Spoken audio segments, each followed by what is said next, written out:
is that Santan is just going to become a community overnight.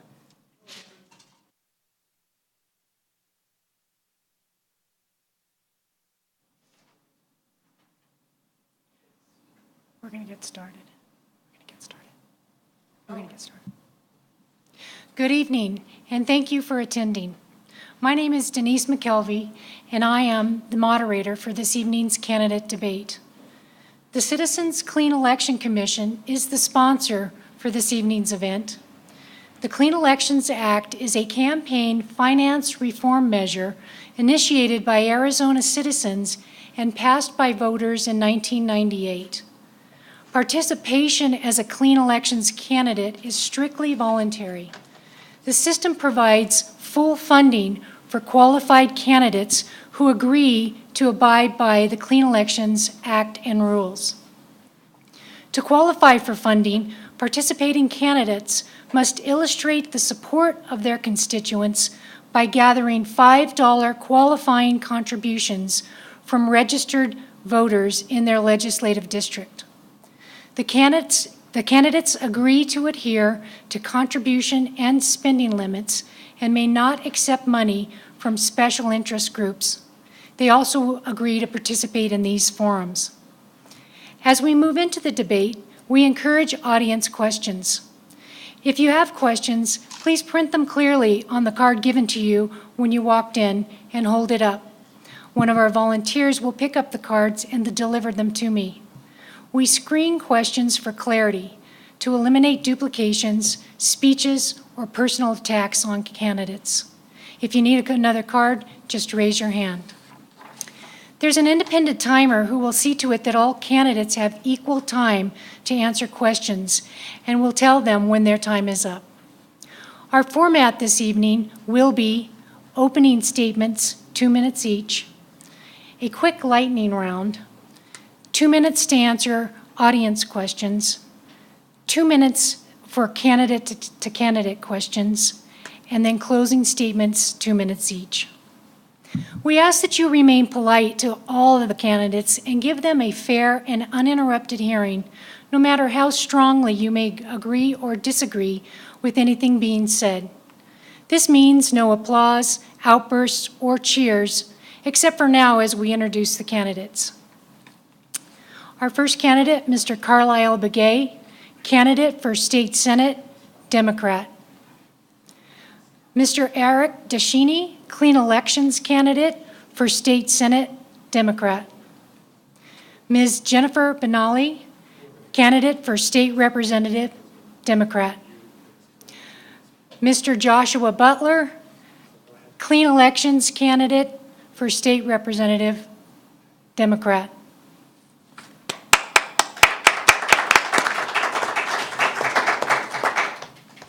The order in which the candidates will speak has been determined by alphabetical order by last name with the Senate, starting with the Senate, and will progress from that starting point. The closing order will be determined by reverse alphabetical order by last name. Mr. Begay, will you start the opening remarks, please? Sure. Good morning, and thank you all for being here this evening. I want to thank the citizens for Clean Elections for helping to organize and host this event, and to our fellow panelists for taking their time out of their busy schedules, and also to my family, my mother and father and nephew for taking time out of their schedule as well. By the way of introduction, my name is Carlisle Begay. I'm currently the state senator for District 7. I was born and raised on the Navajo Nation.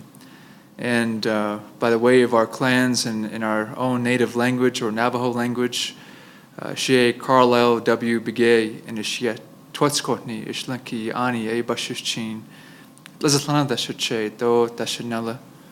So the clans define me as a Navajo, who I am and where I am from, and will always remind me of that heritage, and I hold that very dearly and proudly. I want to thank thank you for the opportunity to be here to address many questions and concerns and priorities and needs that are certainly issues of utmost importance for not only the state of Arizona, but also to Legislative District 7, to the many counties and cities and towns and many tribal communities across the state of Arizona. Legislative District is the largest district in the state of Arizona and also the largest legislative district in the country. And there certainly is many priorities and needs, but I think that one of the biggest priorities that I've concentrated on over the past year has been really trying to focus on bridging a gap among all our levels of government. The necessity for us to work together, to partner and to collaborate on many issues, mainly for the reason that as governments we have limited resources and there's definitely a need to work together. Thank you. Thank you. Mr. DeShini? Yes, thank you very much. Good afternoon to everyone here and of course all those viewing on the live stream, or I'm sure the recorded stream. My name is Eric DeShini, and as Senator Begay mentioned, the clanship, we always introduce ourselves as such. There's a few Navajos in the room, as well as I'm sure going to be some future viewers. Ma'i deshkijni nashne kia ani bashishchin bit ahni dashiche hana dashanela chinle denasha. As Senator Begay mentioned, the clanship stuff is quite interesting. He's born for Kia Ani, and so am I, which makes him my little brother. I think he's younger than I am. So we're not blood related, but clanship, he's my little brother, so we function in that way. A little bit about me. Well, I was born in Tuba City. My first home was in Kayenta, then Chinle, then Fort Defiance, and that's all in the Navajo Nation. About age 8, I went and followed my mom for higher education. And I spent many of my years, most of my 35 years, in the Valley of the Sun, in the Phoenix area.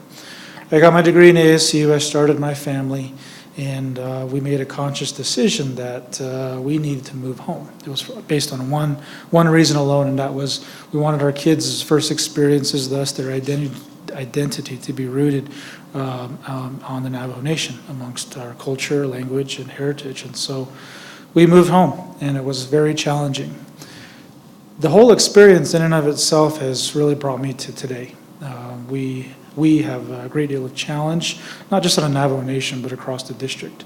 Having worked for the governor of the state of Arizona in Janet Napolitano, working for the top leadership for the Navajo Nation Council, up to being chief of staff, the Navajo County Board of Supervisors at the local level, it's clear that we have a lot of work to do in terms of making things happen. So that's who I am, and that's why I'm here, so thank you. Thank you. Ms. Benali? Yes, good evening. Yat a shike do shidena shay yahi Jennifer Benali Yinshia. Nanisht ejitka bahan shlon since the Kadni Bushichin, a shihi eya dashache, nakaidene eya dashanale. Good evening, ladies and gentlemen. My name is Jennifer Benali. I am running for the position of State Representative for the 7th Legislative District. I have served in the public for 25 years as a police officer, as a prosecutor, and a district court judge, all with the Navajo Nation. I recently retired in December of 2013. My service to the people has not finished. I credit my parents with instilling me good work ethics, loyalty, and value a good job done. As a state representative, I'm ready to stand for the grassroots people. I believe that we know what's good for us and we know what is needed. And some of the issues I look at are education. We have so many children that need a good education. We have to prepare our children to be able to deal with and be able to work in the business sector.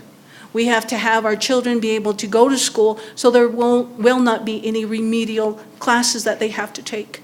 I believe in mental health. It's an issue that isn't really addressed because I think we don't really know what it is or how to treat mental health issues. Veterans and also natural resources. In the 7th Legislative District, as I traveled, the big district we have, there are a number of Indian tribes in different areas that have sacred sites. And those are some of the things that we need to preserve because that's our essence. But I want to say thank you for everybody, and please get out there and vote because your vote is your voice, and we need to hear your voice. Thank you very much. Thank you. Mr. Butler. Thank you, and good evening. And it's humbling to be here today in beautiful Sholo, Arizona, here in eastern Arizona. So I am Joshua Butler. I'm a candidate for the Arizona House of Representatives for Legislative District 7. It's a pleasure to be here, and good to see Senator Begay and Eric Deschitney, as well as my opponent here from Tuba City, Jennifer Benally. I'm originally also from Tuba City. We always start off in Navajo with our clans, as you have seen my other fellow colleagues here have done. She Joshua Butler initiate, although ki Twitch any don't initially, although ki on a bashes chin, although tightness nothing a dash che, although tub behind dash anella, although twinest is it a yesi dead nasha. So I am here with my wife, had a beautiful drive here from Flagstaff, and my 5-year-old son is here, as well as my wife, Christina. We are here, and it's a pleasure, as I mentioned. I'm currently serving on the Navajo Nation Council representing Tuba City, Arizona, near the Grand Canyon, and we have a lot of work to do, and I'm looking forward to this debate, and welcome, everyone. Thank you. Thank you. Now we'll be moving into the lightning round. In an attempt to lighten the mood for tonight's debate, we are going to do a quick lightning round of this or that. This will allow us to get to know the candidates a little more. Candidates, please just answer with one word. Mr. Butler, we'll start with you. CNN, Fox News, or MSNBC? CNN. Ms. Benally? CNN. Mr. Deshay? MSNBC. Mr. Begay? CNN. CNN. Thank you. Next question, Mr. Butler. Lumberjack, Sun Devil, or Wildcat? Lumberjack. Ms. Denali? Sun Devils. Mr. Deschini? Sun Devils. Mr. Begay? Bear down. Thank you. Now we'll move into our debate questions, starting with Mr. Begay. Please identify what you consider to be the most pressing issue in your district and how you will address it if elected. Thank you for the question. The pressing issue, which of course there's many priorities and needs, but the cross issue or the crossover among all these issues is, as I mentioned in my introduction, is the necessity for governments to work together. We have many issues related to education, environment, infrastructure, transportation. The list can go on and on. But these issues cannot be achieved or they cannot be worked on without better collaboration and partnership among local, county, state, and federal levels of government. There's a necessity for us to find ways to sit at the table, to come to an agreement in a way that we're not working in silos from one another, but working in partnership with one another. Thank you. Same question, Mr. Deschini? Well, thank you. The most pressing issue, I think, is the current status of the Little Colorado River water rights. When we talk about economic development, when we talk about planning for the future, when we talk about all the things that we deeply care about, especially in the arid desert we live in, we need water. And the Little Colorado River water rights settlement is still outstanding. It's left to the courts as we know it. The Hopi tribe approved it and the Navajo Nation did not. And there's a many and variety of parties to this settlement, and there has to be some type of resolve to that. And I think it's incumbent on not just the attorneys who sit at the table, but really the leadership, particularly the elected leadership, who can begin to facilitate the kinds of discussions that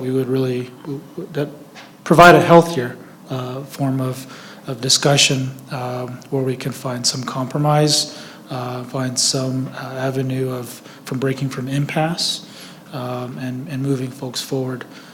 That's a very challenging charge, but I think that this next legislature is going to have to tackle that to one degree or not, maybe not in terms of votes, but in terms of leadership, given that we represent so many folks.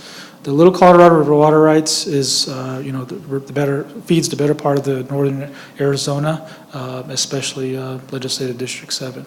And then, of course, it means so much to our neighbors down south. I think that is the most pressing issue, again, for obvious reasons. You can't live without water. And the history of Arizona communities has shown us that folks develop in our towns around water canals, water systems. And so it's apparent. Thank you. Thank you. Ms. Benali. Thank you for the question. I feel that our children are the most important resource. Our children need to be educated, and every child should be guaranteed the right to a good education. We look at the dropout rates. We look at what happens when children drop out of school. They turn to drugs, they turn to alcohol. From that, it stems into domestic violence. So a lot of the core problems that we as Arizonians face is, the root of it is education.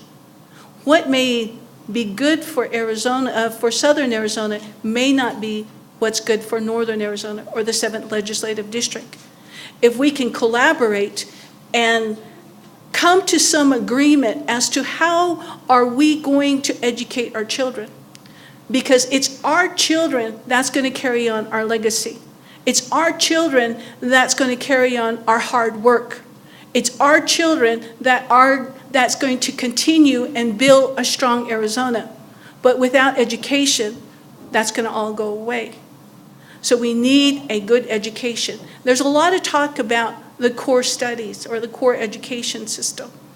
In some areas it works, some areas doesn't work. Some areas it keeps track of the professionalism of the children. What we need to do is look at it and see how are we going to bring in and how are we going to change the literature? How are we going to change the mindset? But I feel that education is extremely important because, again, our children are our most valuable resource. And a lot of times they're forgotten. And unfortunately, the only time that they're remembered is during the election. After the election, then they go way down to the bottom. But I truly advocate for our children. I truly advocate for their education. Thank you very much. Thank you. Mr. Butler. Thank you for the question. I really do think that we can talk about all the issues that we are facing in the state and the issues that we are facing as a state government across our state, but really, at the bottom line, it's communication, cooperation, and teamwork that we are lacking at the state legislature.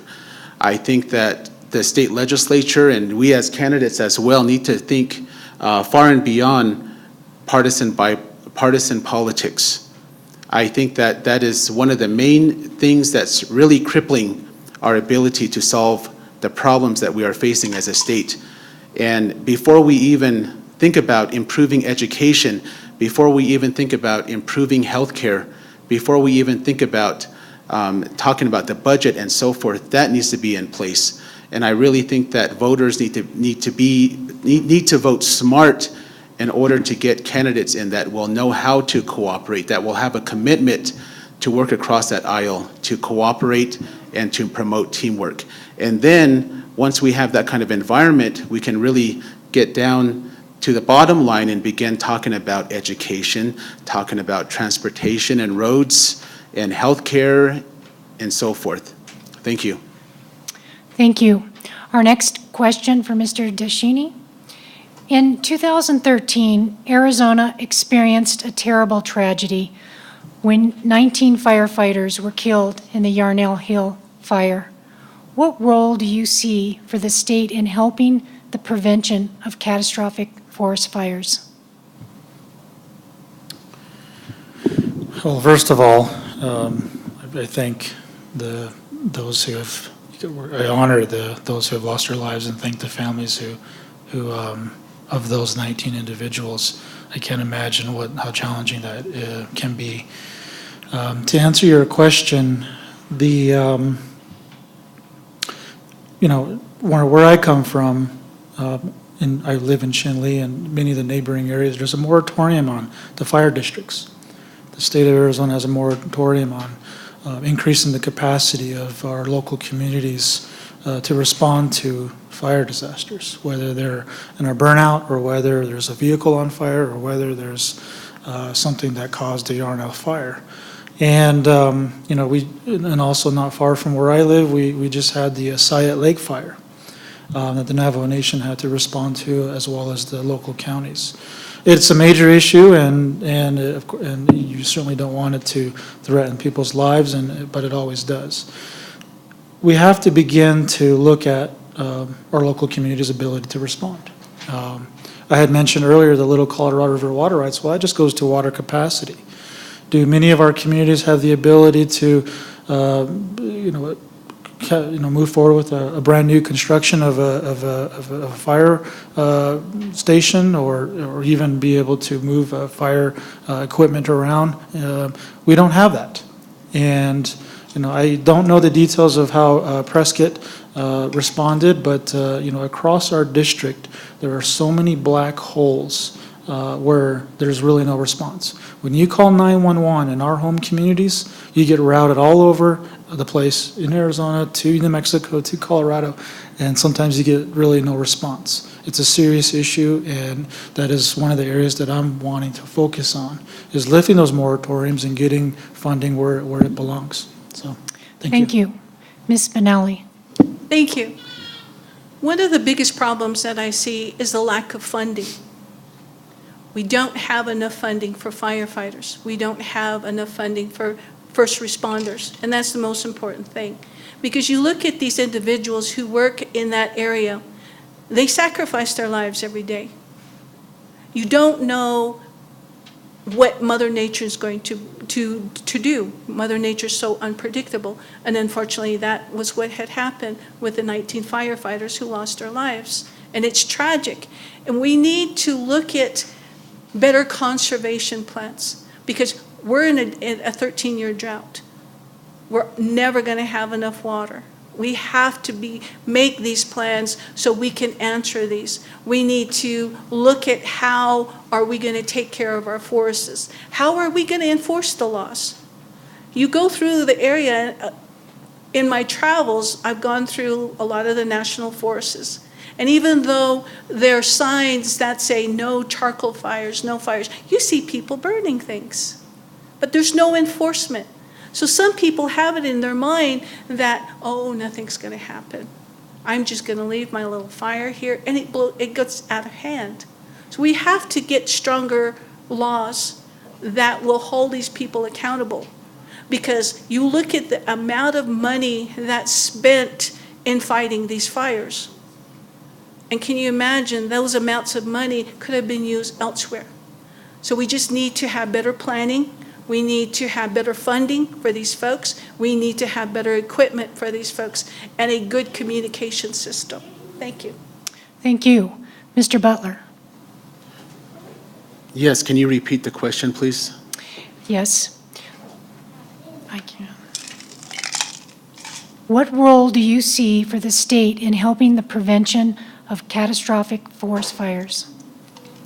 Well, first of all, to prevent such fires across the state, I really do think that it goes back to my previous answer of promoting teamwork, promoting communication, and also promoting cooperation between all involved agencies. There are several agencies that are involved in fires. For example, if you look at the Yarnell fire, with the 19 firefighters that were killed in that incident, and I do send my condolences to the families and to the community there. But a lot of these are cooperating agencies. The city of Prescott was involved. You had the federal authorities that were involved. You had various hotshot crews from throughout the state that were involved in helping to control that fire and to put it out. But I think really what it comes down to is funding. We need to be able to prepare way ahead of time. We need to be prepared in thinning our forest across the state. We up in Flagstaff, we have the largest ponderosa pine forest in the country, possibly the world. We need to find ways. We need to prepare ourselves to thin out those forests, to prevent and to also educate the constituency and the citizens about the fire restrictions and so forth. So really, it really does come down to funding, because the state needs to be involved, the county, the cities and municipalities that are within those jurisdictions. Thank you. Thank you. Mr. Begay. Thank you for the question. I think I look at the issue from a few different perspectives. The first perspective is to invest and allow local cities and towns and communities greater flexibility and also greater resources in especially their firefighters, their emergency response, and other public safety officials. It's been a tremendous devastation to hear about the deaths of 19 firefighters. And it created a lot of awareness of the gaps in emergency response, but also in response to that, it created a lot of recognition of the level of need of funding and support for our emergency responders. And so there's a greater investment that should be placed among all emergency responders, regardless if it's fire, any other natural disasters, or even in any other emergency scenario.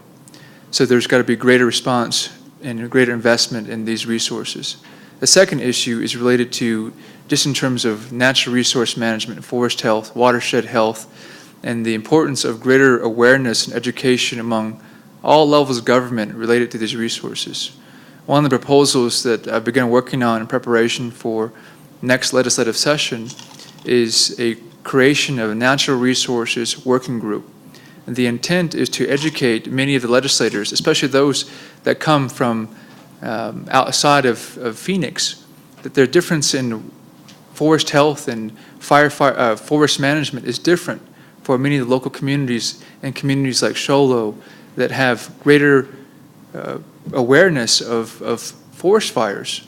And so one of the things that we want to address through the Natural Resources Working Group is to create a better awareness of these issues, but also to strategically prepare and have a plan for our water and energy resources for the state of Arizona moving forward. Thank you. Thank you. Our next question on jobs. Arizona's unemployment rate has remained above 7% this year and has been slow to recover from the Great Recession. What do you propose to improve the job climate in our state? Ms. Benally? Thank you. What we need to do is support small businesses. When we support small businesses, what's going to happen is we're going to draw more people. We need to keep jobs in Arizona.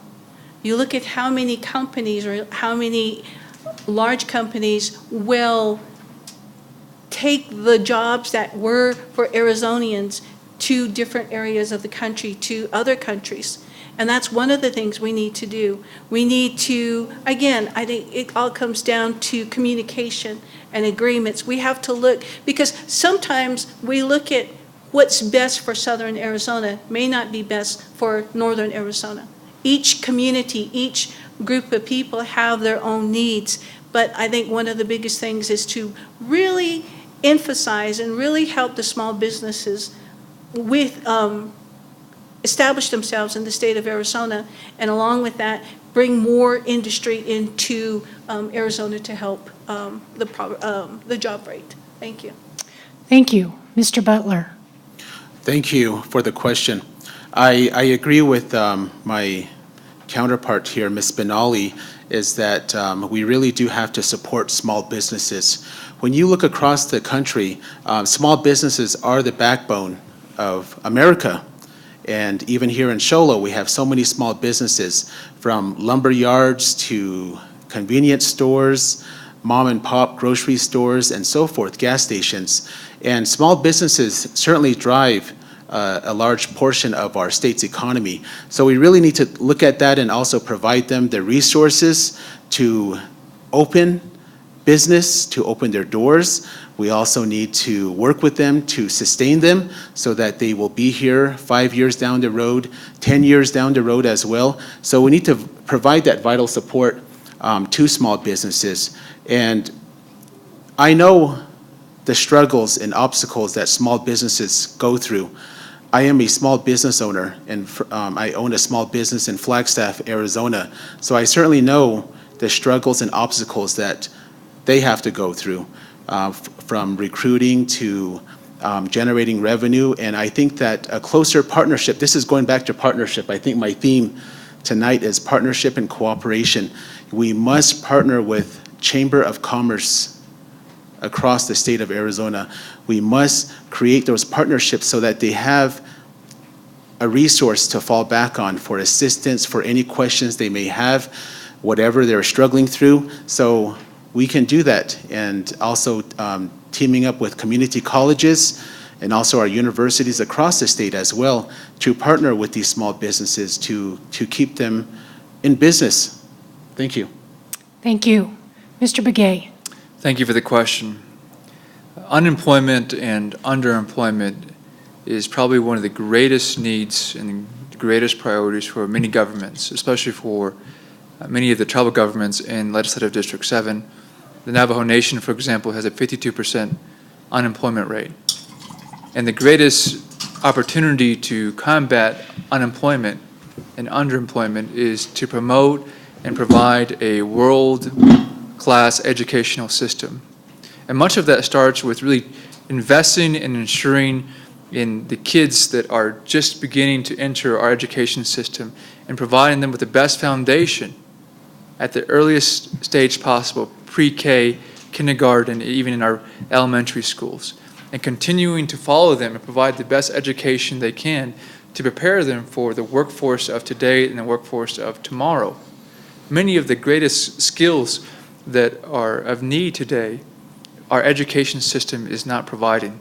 We're not providing them with the skills and the job set skills that allow them to go from high school into the workplace.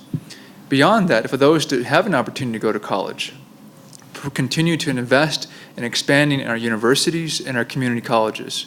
One of the great priorities that I've had this past year is to create more workforce development and job assistance training programs, especially for rural Arizona. We don't have universities in rural Arizona. We do have community colleges, we do have JTEDs, we have tribal colleges. And one of the biggest priorities for me this next year is to invest in continuing to provide local education opportunities for those that want to stay local in their own communities and get an education in their own communities. And then promoting the community colleges and the tribal colleges and providing partnership opportunities with employers locally. So that way when they get an education, when they finish their training, they can go right from there to the workplace, and they have a pipeline to continue that. Thank you. Thank you.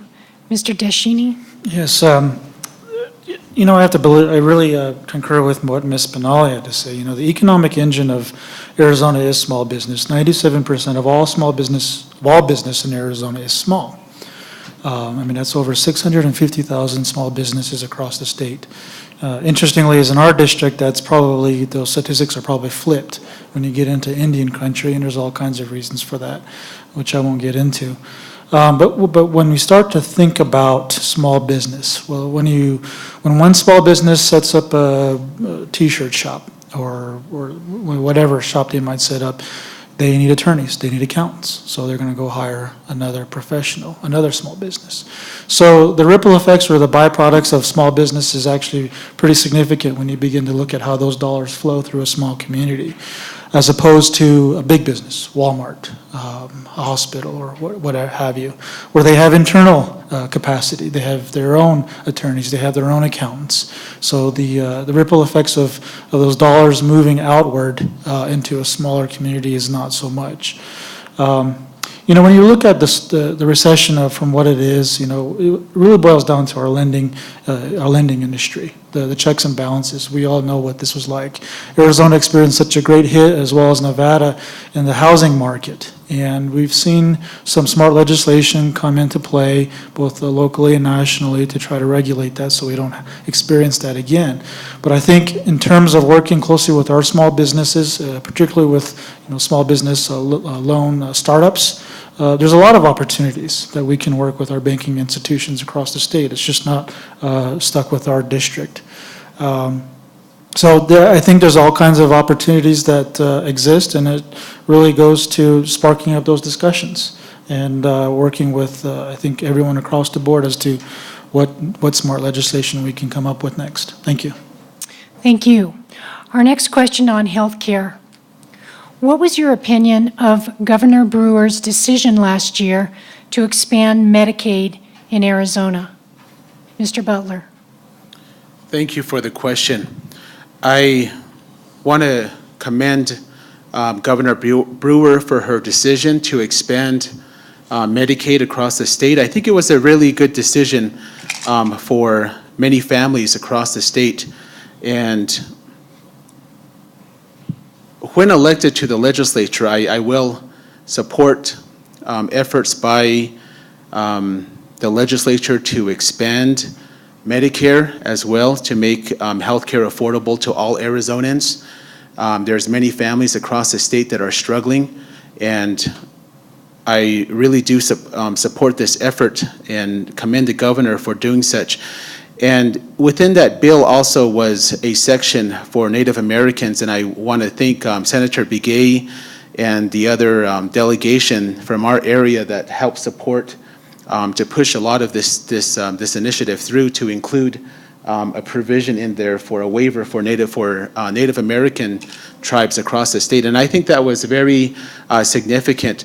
But we have families out there that are struggling. The Medicare and the CARE Act was not popular with the legislature, and it is today still being challenged in courts and such. But I really think that it is a plan that we're implementing now. It poses its own challenges and obstacles, but I really do believe that we need to provide health care to all Arizonans, and this is one option that we can utilize. Thank you. Thank you. Mr. Begay. Thank you for the question. Access to health care is the basic right and should be the necessity for every citizen in the state of Arizona, and especially every citizen in District 7. Unfortunately, in District 7, access to health care is a little more of a challenge. And I commend the legislature and Governor Brewer for being a champion of wanting to approve Medicaid expansion. Much of that is because it's about the ability for every citizen to have access to basic health care. But beyond that, it was also about recruiting, retaining, and training our future healthcare force for the future of the state of Arizona. Much of the business behind healthcare is dependent upon the ability for the state to guarantee that there's a revenue stream in addition to the hospitals, that especially in District 7, we have a greater severity in providing greater amounts of care for a greater geographical area, and providing a guarantee of reimbursement for the services provided is utmost important for the state of Arizona. Healthcare has always been a fundamental passion of mine since I was a little kid.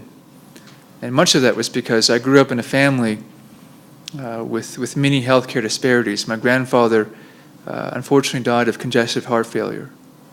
And many family members that have experienced many of their disparities or illnesses because of the basic lack of access to health care. And this is something that I will continue to fight for my district and for our constituents in District 7, to create greater awareness and greater focus on the need for greater investments in our healthcare infrastructure in District 7. Thank you. Mr. Dashini? Could you please repeat the question? Yes. What was your opinion of Governor Brewer's decision last year to expand Medicaid in Arizona? I thought it was fantastic. It was a perfect example of going against the grain for doing the right thing. That alongside her 1 cent sales tax initiative, right out of the chute from the recession. It was inspiring. It's such a significant issue, particularly to Indian country. The Winslow Healthcare Hospital, as well as Tsehotzil Medical Center near Fort Defiance, those essentially would have gone belly up without, they wouldn't exist right now if that Medicare expansion had not taken place. In particular, the exemption that they fought so hard with Secretary Sebelius in Washington, D.C. I was privileged to be part of a lot of those discussions, including the delegation to Washington, D.C. to succeed in those areas. And, having been a part of many of those discussions, especially with the hospitals, speaking to the existing health experiment and what would ensue if the governor had not done what she did. So I was very excited to be a part of that, and I think it's a fine example as to how the partisan discussion should take place on a go-forward basis. So, thank you. Thank you. Ms. Benally. Thank you. I also agree that the bill really helped a lot of people, because we hear about the poverty level, we hear about the lack of jobs, and we look at the children of these families that are in great need. So what happens is this allows us to have health care. You look at our treaties, and the treaties do guarantee that we have good health care, and this is just one of the promises that were kept to Indian tribes. But you have to look at everybody. Everyone is guaranteed. We shouldn't be afraid to get sick and think, oh my gosh, where am I going to go? Where am I going to take my child? Should I go here? Should I go there? Whereas if you go to Tuba City, you only have one hospital.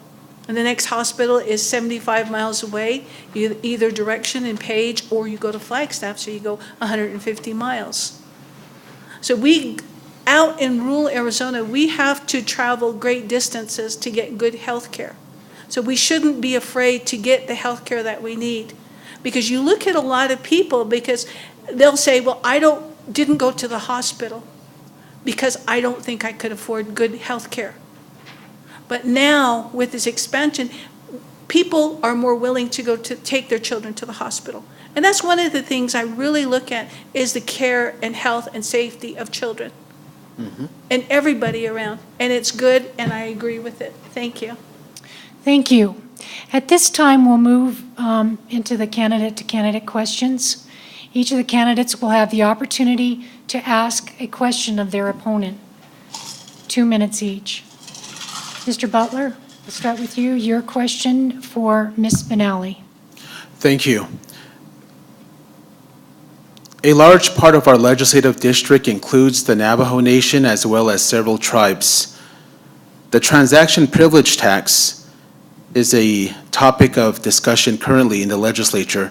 There's been several efforts to pass legislation to bring some equity to this issue.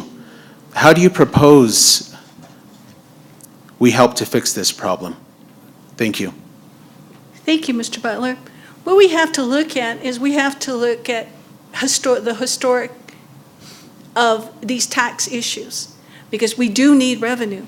We do need to bring more money into the state of Arizona, into the 7th Legislative District, because without this money, how can we improve the lives of the community, the lives of the people in the 7th Legislative District? And without looking and without trying to open that communication and work in order for this to come to light, we wouldn't have anything to give to the people. So as far as me saying, well, this is what I'm going to do, right now it would be premature to say this is what I'm going to do, this is how I'm going to do it, because we always talk about communication, we always talk about relationship. Well, let's sit down, let's look at everything.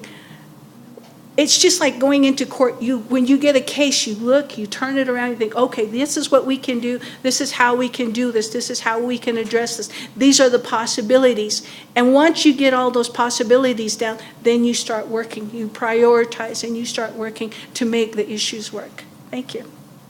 Thank you. The next question is from Ms. Spinelli for Mr. Butler. Okay. Thank you, Mr. Butler. What is your opinion of Common Core? Is it working for reservation schools? And how is it helping Indian children? Thank you, Ms. Benali. Common Core, I know, has been a fairly controversial topic at the state legislature. I know that Common Core is a federal mandate, and the state has decided to implement that on several levels across schools across the state. On the Navajo Nation, we have schools that are struggling, and a good percentage are not meeting the standards set by Common Core. And that's problematic. And I really do think that our students are not making the mark because the schools and the administration, the school boards are not leading the districts in the right direction. I really do believe that. Common Core is a system that can work. I do support Common Core. I don't think that we should lower standards from that just to have students graduate from high school. I think that it's a level that was instituted, and there has been several studies put into Common Core, and it's there for a reason. We should not be having to lower standards, but instead get families involved, get parents involved in our children's education, especially on the Navajo Nation. We need a community effort, and a lot of that effort needs to come from the parents as well to be encouraging of their children's education. It can work. One success story is Window Rock Unified School District that has consistently made their marks with Common Core as well as the previous AYP standards. So it can be done. I truly believe it can be done. Our children are smart. Thank you. Thank you. The next question from Mr. Deshini to Mr. Begay. Thank you. I have 3 beautiful children, ages 5, 6, and 7, who are starting school. And they're going to a school that has a D rating. And the College and Career Readiness Standards mandates that if students are not reading at a certain proficiency by grade 3, they will be held back. We haven't reached that mark yet. My kids in my school, my community is not unique across the district.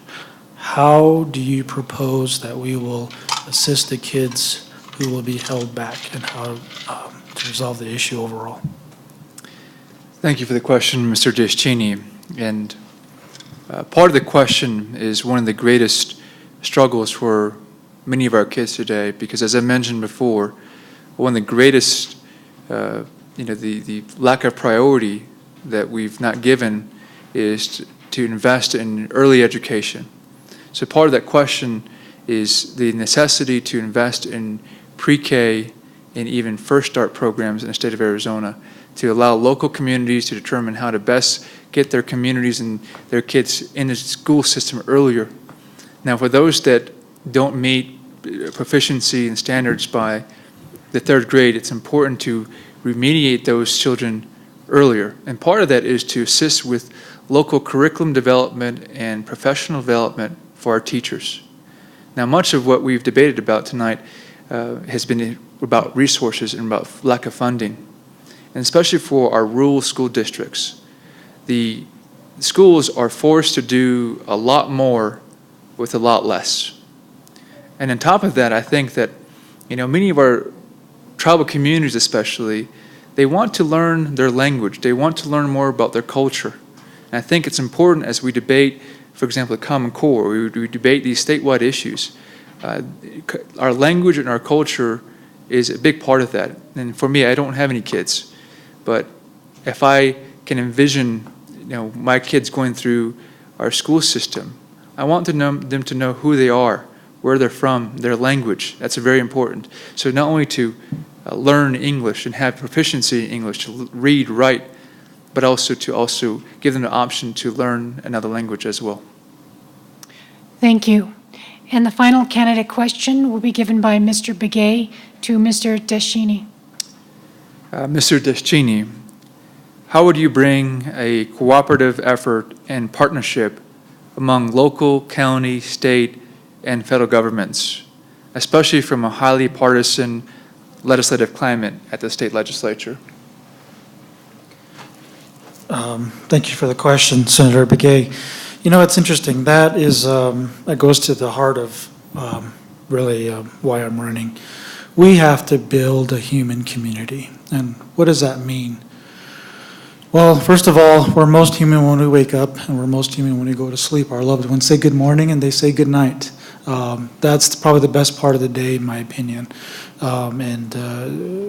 In between, we get less and less human, meaning we pay attention to the politics. We pay attention to social expectations, certain norms, and oftentimes we turn our back, we turn our heads on those who need it most. When we start to look at issues of public drunkenness and border town issues, when we start to look at the job issues, we start to look at education equity, and we start to look at healthcare, all of the issues, it all goes to whether or not we have the compassion and the genuine human interest. Let me repeat that. The compassion and genuine human interest to resolve our issues. And until we can begin to set the tone and facilitate discussions with that being the primary context, then I don't think we're going to begin to resolve the many issues that we have across the board. I think that's what's lacking at the state legislature, and it's not just there, but I think it's lacking in many of our communities locally and, of course, nationally. That sounds probably a little too maybe mushy or a little too socially oriented, but let me just qualify it by saying this. We need to first think about each other as human people, and then bring in the dollars, then bring the jurisdictions, then bring in the attorneys, then bring in the accountants. I've been a part of many of these discussions, having worked intergovernmentally for many years. And it's my experience is that when we begin to think about each other as human people first and foremost, and then bring in the experts, you're going to find solutions. Thank you. Thank you. We will now move into the closing statements. Starting with the House, Mr. Butler. Closing statement. Well, let me tell you why I'm running. I'm running because I really do think that our state government and our state is headed in the wrong direction. There's so many problems and obstacles and challenges that we have before us, from cuts to education, which I'm a strong advocate for, to veterans not receiving the streamlined services that they should be receiving, to issues with our children, to CPS problems. There's so many. Immigration, for example. A lot of these are hot topics that the legislature is currently dealing with. And education is at the top of my list. I really do think that education is really the link between a lot of the issues that we are dealing with today, from job creation to economic development, creation, to being able to have a job to provide for your families. And it's just a whole flurry of different problems that we are facing as a state and as a legislature. And I want to be elected to this position to be able to work across the aisle, to be able to work with Republicans and independents and people from other parties, to be able to sit down and solve a lot of these problems, to discuss them, to hear from the public, and to work hand in hand in solving a lot of these problems, and to really overcome partisan politics and bipartisan bickering that has really crippled our ability to solve problems here in the state. Thank you. Thank you. Ms. Benally. Thank you. I am a mother, I am a grandmother, I am a great-grandmother, and my time on the bench working 15 years, hearing the problems of people, seeing what alcoholism does, seeing what the lack of education, the lack of human support. That's why I ran for state representative. One day each time I went from a police officer to a prosecutor, I thought, there has to be something else. There's something there more that I can do to help people. So what I did is I became a prosecutor. And one day I came back from court, and I was so upset because things didn't go my way. And I sat there and I thought, there has to be something else. There has to be another way that I can help these people. So I became a judge. And as a judge, I worked with quite a few people. I worked with the state, I worked with the federal government, I listened to the people.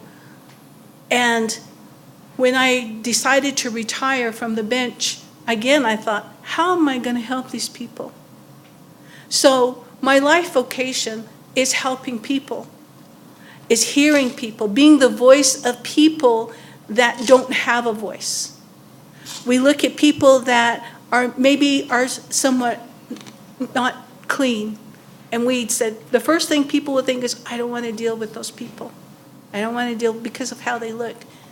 But everybody is human, and we need to help people. And that is why I'm running for state representative. And one of my biggest issues is helping the children, helping older people, and helping people in general to have a good life, because that's what we're guaranteed is a good life. And how are we going to do this? So, thank you. Thank you. Mr. Deschini. Yes. You know, at any given time, our people, when I say our people, I'm saying everyone across the district, whether you're Native American, whether you're Caucasian, Hispanic, Black, whomever you might be, we are just a few steps away from crying. Crying because of extreme poverty, crying because of broken families, domestic violence, escalating divorce rates, from extreme health conditions. At least I know in my communities, I wake up to it and I go to sleep around it, always. Our people are one step away from crying. And it's just, they're hanging on by a thread really to keep it together. And I'm sure they go home and cry themselves to sleep. If we need to have a greater conscience of that reality. And all of the issues that we've talked about, the questions that were asked, go to the very heart and the circumstances of what our people are experiencing. And that's really why I'm running. I'm running because we need to have a greater conscience of that reality and do something about it. I can't fathom not doing anything about it. I spent my whole life in public service. And even in high school, it was community service. This is a natural, gradual step for me to run because, my heart goes out to all of the people who have to suffer. And it's not just us. In Oracle, there are immigrant children who are treated lesser than, and that is just absurd. Now, I know both sides of the political aisle may be using them as tools, as props, or what have you, but there is a basic human right there that's not being acknowledged. So, thank you. Thank you. Mr. Begay. Thank you to, again, the Citizens Clean Elections Committee and to those that are here tonight and those that are listening on the web. First, I want to say that it truly is a privilege and an honor to serve and to be a public servant. In the past year, as I've served as state senator, it's been an honor to travel across 6 counties and to travel to 8 different tribal communities. And that commitment to service was really, in fact, given to me by my grandfather and my parents. There are 4 fundamentals that have always guided my life. The first was to get an education. My grandfather and parents have always instilled in me the importance of education, and I had that honor and that privilege to do that, to go to get my bachelor's and get to go on and get master's. But the part of that heart was, for me, my grandfather telling me that when I got to go to college, to make the most of every opportunity. Thirdly, to find something that I was passionate about. And fourthly, to find a way to make a difference. And in doing so, my entire life, finding ways to make a difference, it's kind of that passion and that interest to continue to serve in every way that I can, to be an advocate for especially the tribal communities in the rural areas across District 7. And much of what I've recognized is really trying to get our many levels of government. I've mentioned that partnership and the necessity to get all of our governments on the same page. Because we've really not had, especially from our leadership among our governments, a sense of vision of where we're going, what priorities we should have. My grandfather used to tell me that when I was growing up, what is your sense of what you want to change in your future and for your own community? And what's your responsibility in that? But I feel like much of our governments don't have the direction. And that's what I'm aiming to provide. Thank you again for allowing me to be here. Thank you. And to our candidates, thank you very much for participating in our forum tonight. And thank all of you who took the time out to come and inform yourselves before voting. We encourage you to find out more about clean elections and the candidates running for office by visiting www.azcleanelections.gov. A video of this debate, as well as other clean elections debates, will be posted on that site within 72 hours of a scheduled debate. Thank you all for coming, and have a safe trip home.